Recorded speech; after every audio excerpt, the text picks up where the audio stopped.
We continue now at the top of Daf Yomi Gemara Meseches Avodah Zara. This is Avodah Zarah Daf 17b.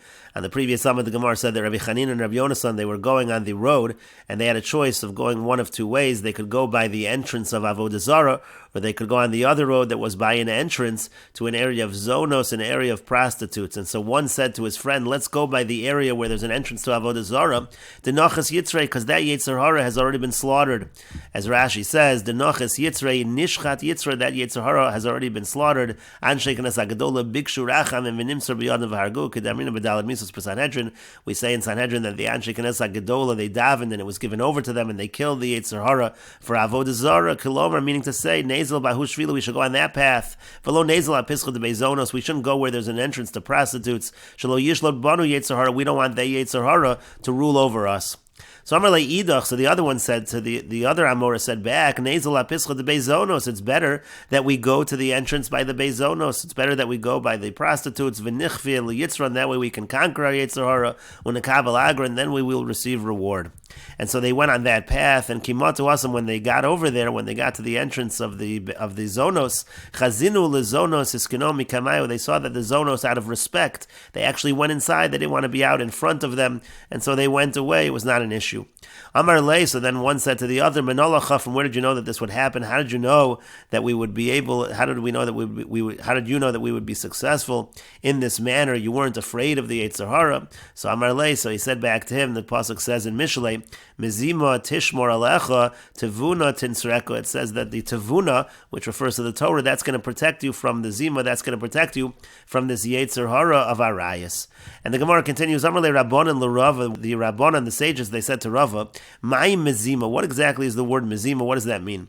Ilema Torah. Maybe you'll say that the word mezima is referring to Torah. Because it's written in zima. It says in the pasuk zima. This is the pasuk that's in Sefer Vayikra.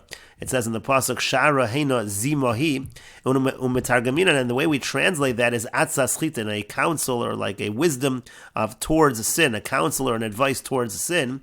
Uchsiv, and the pasuk says Hifli Eitza. This is the pasuk in Yeshayahu. It says Hifli Eitza Higdil Toshia, and so you're going to see that you see that the word Eitza, the idea of advice or counsel, that refers to the Torah. So the word Mizima would mean Torah, but if that's true, Zima mibayle, it shouldn't say mizima, it should say zima. And so the Gemara says, Hachi Kamer, this actually is what the meaning of the pasuk is. The pasuk means as follows: Midavar zima. The word mizima means midavar zima tishmor alecha Torah tinsrecha. It's the Torah is going to protect you from the zima, from the znus. And again, the idea is that the pasuk, when it says the word tavuna at the end of the pasuk, that's a reference to the Torah. And Rashi explains, Zima mitargamin on eitzas chitin. Again, the word zima is translated by Onkelos as eitzas chitin. Eitzas utargam shel zimahi. The word eitzas, that's the translation of zima. It means to say advice or wisdom or counsel. V'chitin hu tosef es hatargam. The word chitin is an additional part of the translation. Mefarish, it's explaining she'eitzazu rohi shel chet, that this particular advice is bad because it's sinful. Alma de zima hainu lashon eitz. You see that zima is a language of eitza. V'torah nikras eitza. We also find the Torah is called eitza d'chsiv, as it's written in the pasuk in Yeshaya, Hifli Eitza, etc. Again, that's the pasuk that the Gemara brought. Mizima, and then the Gemara said the way to understand the pasuk in Mishlei is Mizima means min haznus. From zanus, tishmor alecha Torah. The Torah will protect you. The Sefer Dekra Tavuna Tinsreko, that's the end of the pasuk. Tavuna will protect you. Mizima tishmor alecha mikol davar over here. It's going to protect you from everything bad, from all thoughts of sin. And so therefore, again, the one Amora said to the other, Vanu holchin halach v'davar b'divrei Torah. We're speaking words of Torah, and that's why we are protected. And the Gemara continues, Tanu Rabban, and the rabbis taught, Kishanis Besur Rabbi Elazar ben Parta, Rabbi Chanina ben Tradion, when Rabbi Elazar ben Parta and Rabbi Chanina ben Tradion, when they were brought by the authorities, they were going to be killed for teaching Torah. Amarle Rabbi Elazar ben Parta, Rabbi Chanina ben Tradion, Rabbi Elazar ben Parta said to Rabbi Chanina ben Tradion, Asherecha shenitpasta al davar echad, you're fortunate, you're only being taken for one crime. Oidli shenitpasti al chamisha devarim, woe is to me that I'm being taken for 5 different crimes. Amarle Rabbi Chanina, so Rabbi Chanina said to Rabbi Elazar ben Prata, Ashrecha, you're fortunate. Shenisbast al chamisha devarim, you're being taken on 5 crimes, 5 counts. V'aton nitzol, but in the end, you're going to be saved. Oily, woe is to me, shenispaasti al davar echad, I'm being taken for one thing, ve'eni nitzel, but I'm not going to be saved. Sha'at osakta b'torah v'gemilas chasadim, because you were busy with Torah and with chesed, with kindness. V'ani lo asakti ela b'torah b'lvad, but I only dealt with Torah, and therefore I am not going to be protected. Uchid Rav Huna, it's like Rav Huna says, Diyamar Rav Huna, because Rav Huna said, Kala osik b'torah b'lvad, anybody who only deals with Torah, doma kamisha ein lo elo, it's like a person who has no God. Shenemar, as it says in the pasuk, this is the pasuk in Divrei Yomim, v'yomim rabim liyisrael lelo elokei emes. It says they didn't have God. My lelo elokei emes. What does it mean? They didn't have the true God. It means shakol osik b'torah bilvad. Anybody who's only learning Torah, doma kamisha ein lo elo. It's like he doesn't have a God. The Gemara continues and asks, so v'gemilas chasadim lo asak. Is it really true what Rabbi Chanina ben Tradion was saying about himself, that he didn't deal in gemilas chasadim? V'atanya, but we learned in a brayso, Rabbi Elazar ben Yaakov, Rabbi Elazar ben Yaakov says, lo yitan adam ma'osav la'arnaki shel tzedakah. A person shouldn't give his money over to the charity box. Elim kein mamuna olav talmud chacham Rabbi Chanina ben Tradion, unless you have somebody appointed to oversee it, who's a talmud chacham like Rabbi Chanina ben Tradion. You see that he was involved in tzedakah.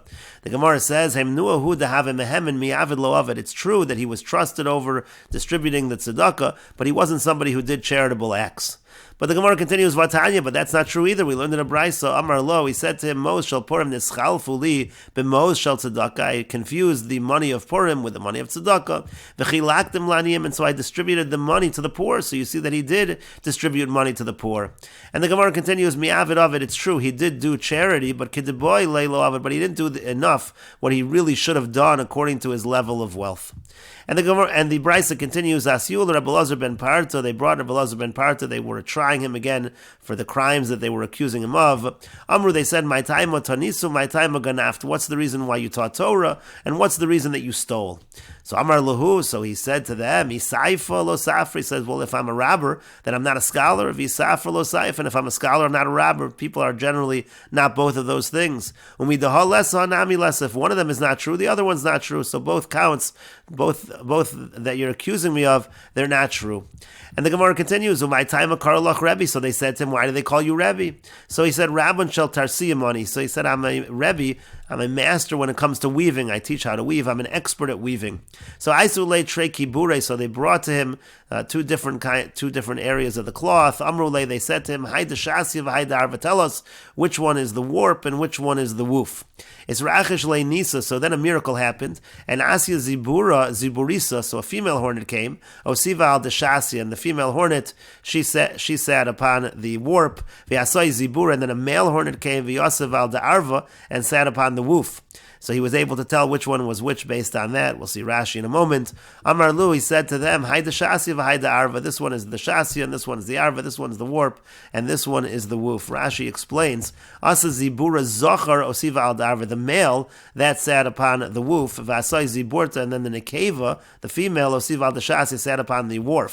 Sat upon the warp rather. V'Haven Shehunes Hanasa Shashasi Mekabel Oriv Kinekeva Mekabel Zochar. So the way it works is, the woof is the one that's threaded through, and the warp, all those warp threads, they stay still. So therefore he understood where the female was, that's where the warp is, and where the male was, that's where the woof was. And we will read back a few Rashis as well. Rabbi Chanina ben Tradion, Gabe shel tzedakah have. Rabbi Chanina ben Tradion, he was somebody who distributed tzedakah. Mos shel Purim, so the money of Purim, shegavisim ibnei hoyer lechalik lanim lesudas Purim.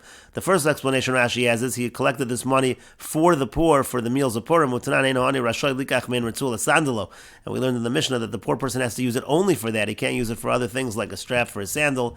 And ischalfuli b'mo shel tzedakah, that got mixed up with money of tzedakah. V'savar ha'yisi shein shel tzedakah, meaning I thought it was tzedakah. V'chilaktem laniyim shelo l'sudas Purim. So I gave it to the poor, not for the Purim meal. V'ani parati mishali as shel Purim. So I had to pay for myself for Purim. Lishna achrina, Rashi says another explanation. Mos shali l'sudas Purim ischalfuli b'mo shel tzedakah. It was my money for my sudas Purim that got mixed up with the money of tzedakah. V'savar ha'yisi shein shel tzedakah. I thought it was tzedakah. V'chilaktem laniyim, and I distributed to the poor. V'lo chazarti li para me'arniki shel tzedakah. I didn't take back from the charity box, meaning I took my personal money, I accidentally gave it to the poor, and I never took back from the tzedakah. Rather, I just had that money go to the poor. I lost, so to speak, that money. And Rashi continues again, they accused him of ganafta, you stole, ganav velistim ha'isi, you're a robber. And so he said, midahol lesa kashem shein hashniya bi, just like the second thing is not true about me, da'ein shtein ba'adam echad, because both things are never true by one person, kachin chaverta bi, so to the other one's not true. V'omer lochem olai shakra nimtza b'dvaravin. So whoever said this about me is lying. Then they said to him, my time akar lach Rebbe, why do they call you Rebbe? Harei alila shlishis, that's the third accusation against him, that they call him Rebbe. Tarsiim, so then he said, I'm the Rebbe of the Gardiim, of the weavers.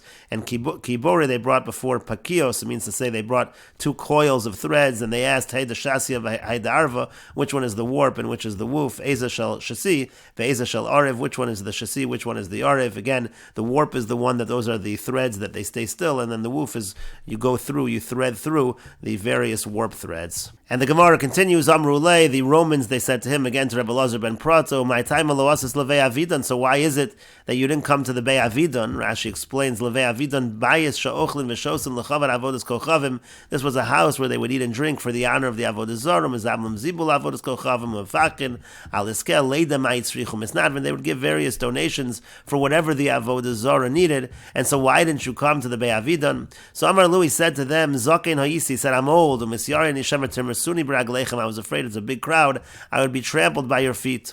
Amru, they said, Viado idna kama savi isramis, but they said, until now, how many old people got trampled? It's rachish nisa uyoma irmis, and so a miracle happened in that day. Irmis chatzaba, one elder actually was trampled, so that confirmed his concern. And the Gemara continues, why is it that you let your slave free? Rashi says, this was a gezerah they made because this was something that the Jews would do, and so they accused him of that. Amar Lui said to them, that never happened. So then one of them got up to testify against him. Then Eliyahu Hanavi came, and he appeared to them like one of the important people from the government of Rome. Amar Lei said, from the fact that miracles have happened so far in terms of all the accusations, he said a miracle is going to happen over here as well, and so therefore that's what he told the person trying to testify, you shouldn't testify. And this person, he's just showing his wickedness. Rashi says,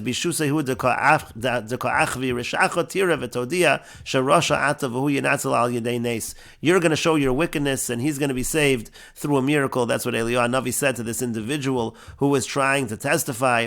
And so the Gemara continues, but this individual did not pay any attention to what Eliyahu Hanavi said.